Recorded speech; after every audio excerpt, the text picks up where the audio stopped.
Thrissur Paliyekkara toll ബൂത്തിൽ വ്യവസായിയുടെ പ്രതിഷേധം. കനത്ത ഗതാഗത കുരുക്കിനെ തുടർന്ന് NTC MD വർഗീസാണ് പ്രതിഷേധവുമായി രംഗത്തെത്തിയത്. രണ്ട് പാതിലുണ്ട് അതെവിടെ സ്ഥലം? പേരാമ്പ്ര. 1.5 മണിക്കൂറാ. അതെനിക്ക് പങ്കെടുക്കാൻ പറ്റില്ല. ഞാൻ നിങ്ങൾക്ക് എന്തിനും ടോൾ തരുന്നു. ഞാൻ കോടതിന്റെ ഇന്നിപ്പോ അവിടെ സംസാരിക്കാം.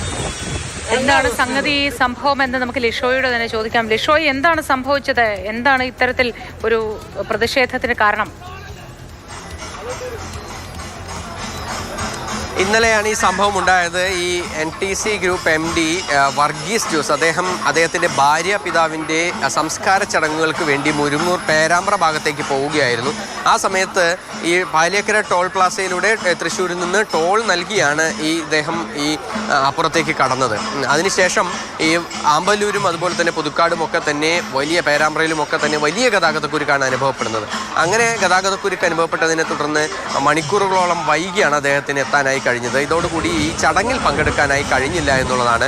അതുകൊണ്ട് തന്നെ ഈ ടോൾ നൽകി സഞ്ചരിച്ച ഈ പാതയിലൂടെ പോയിട്ടും ഈ കൃത്യസമയത്തിന് ഒരു സ്ഥലത്ത് എത്താൻ കഴിയുന്നില്ല എന്നുള്ള ഗുരുതരമായ ഒരു ആരോപണമാണ് അദ്ദേഹം ഉന്നയിക്കുന്നത്. അങ്ങനെയാണ് ഈ ടോൾ പ്ലാസയിലേക്ക് മടങ്ങിയെത്തി ആ ടോൾ പ്ലാസയിൽ വാഹനം നിർത്തിയിട്ടുകൊണ്ട് അദ്ദേഹം പ്രതിഷേധിച്ച് ടോൾ പ്ലാസ അധികൃതരോട് ഇതിനൊരു എന്താണ് പരിഹാരം, അല്ലെങ്കിൽ ഇത് തനിക്കുണ്ടായ നഷ്ടത്തിന് യാതൊരു വിധത്തിലുള്ള ഒരു ഇതിനെ പരിഹരിക്കാൻ അതൊന്നും തന്നെ എന്തായാലും അവർക്ക് ചെയ്യാൻ കഴിയില്ല. പക്ഷേ ഈ ടോൾ നൽകുന്നത് ഈ ടോൾ നൽകി പോകുന്ന യാത്രക്കാർക്ക് കുറച്ച് അവകാശങ്ങളുണ്ട്. ആ അവകാശങ്ങളൊന്നും തന്നെ പാലിക്കപ്പെടാതെ എന്തുകൊണ്ട് ടോൾ പിരിക്കുന്നു എന്നൊരു ചോദ്യമാണ് അദ്ദേഹം ചോദിക്കുന്നത്. അതിനുശേഷമാണ് ഇത്തരത്തിൽ വാഹനം അവിടെ നിർത്തി ഈ വലിയ പ്രതിഷേധം. എല്ലാ മനുഷ്യരും ഇതൊക്കെ തന്നെയാണ് ആലോചിക്കുന്നത്. എന്തുകൊണ്ടാണ് യാത്രക്കാരന്റെ അവകാശങ്ങൾ ഒന്നും മാനിക്കപ്പെടാത്തത്?